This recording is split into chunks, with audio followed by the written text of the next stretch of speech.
Question is, if one zero of quadratic polynomial f(x) is equal to x square plus 5x plus k is 2, then the value of k। तो first of all हमें s की जगह पे 2 को put कर देना है, फिर इसे 0 के बराबर कर देंगे, देन हम k की वैल्यू फाइंड कर पाएंगे। कैसे? यहाँ पर हम 2 पुट करेंगे क्योंकि एक वैल्यू दिया है 2, और पुट करते हैं 2 का स्क्वायर हो जाएगा प्लस 5 इंटू 2 प्लस k। अब इसको 0 के बराबर कर देंगे तो 0 के बराबर हो जाएगा 2 2 जा 4 प्लस 5 2 जा 10 प्लस के। इसको और इसको इधर शिफ्ट करेंगे तो क्या आ जाएगा, के इजकल टू -14, यानी कि ये ऑप्शन सही हो जाएगा। Next question, the pair of equation 2x + 3y = 7 and 4x + 6y = 14 का क्या सॉल्यूशन होगा। इसके लिए हम इसे a1 मानेंगे, इसको b1 मानेंगे, इसको c1 मानेंगे, और इसी प्रकार इसको a2 b2 और c2। इसमें क्या रहता है कि अगर a1 बटे a2 इजकल टू b1 बटे b2 इजकल टू c1 बटे c2 आता है तो उसके मेनी सोल्यूशन आते हैं। मिनी सोल्यूशन अगर a1 बटे a2 इजकल टू b1 बटे b2 but not is equal to c1 बटे c2 आता है तो उसके नो सोल्यूशन आते हैं।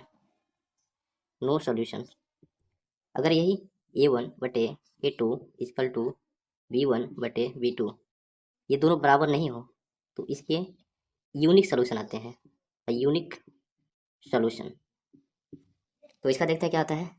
तो a1 बटे यानी कि 2/4 इजकल टू 3/6 इजकल टू 7/14। इसको करते हैं 2 दूनी 4 3 दूनी 6 और दूनी 14 1/2 1/2 1/2 सभी बराबर हैं, यानी कि कौन सा सोल्यूशन होगा, मेनी सोल्यूशन होगा इसका answer. Next question is, in an AP the common difference is 2 and the first term is 3 then the fifth term is. तो क्या रहेगा कि जो कॉमन डिफरेंस यानी कि डी दिया है वो दिया है 2 और फर्स्ट टर्म यानी कि ए इजकल टू दिया है 3, हमें फिफ्थ टर्म यानी कि a5 निकालना है।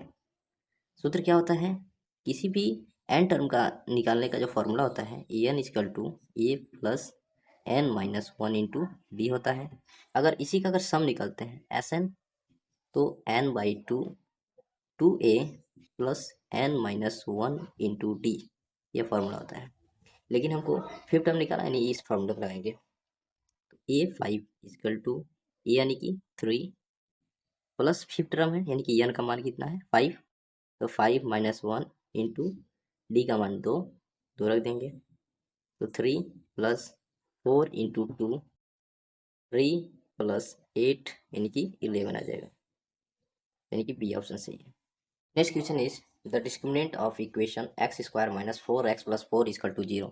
तो डिस्क्रिमिनेंट निकालने का जो फॉर्मूला होता है d is equal to b² - 4ac। यहाँ पर a क्या है, a इजकल टू 1, b क्या है b इजकल टू -4 और c क्या है तो c है 4। यहाँ पर पुट करते हैं b यानी कि -4 का स्क्वायर -4 a यानी कि 1 c यानी कि 4 4 4 जा 16 -4 4 जा 16, इसकी वैल्यू कितनी आ जाएगी तो 0 आ जाएगी। Next question is, which of the following is irrational. तो इरेशनल कौन होता है, इरेशनल जिसे p/q के रूप में लिखा जा सकता है उसे इरेशनल बोलते हैं। तो ये p/q के रूप में है यानी कि रेशनल है, यानी ये भी p/q के रूप में है तो रेशनल है। और दूसरा होता है कि किसी भी नंबर का जो पूरी तरह से भाग दिया जा सके वो भी रेशनल नंबर आता है। ये तो पूरी तरह से भाग जाता है, इसे भी p/q के रूप में लिख सकते हैं।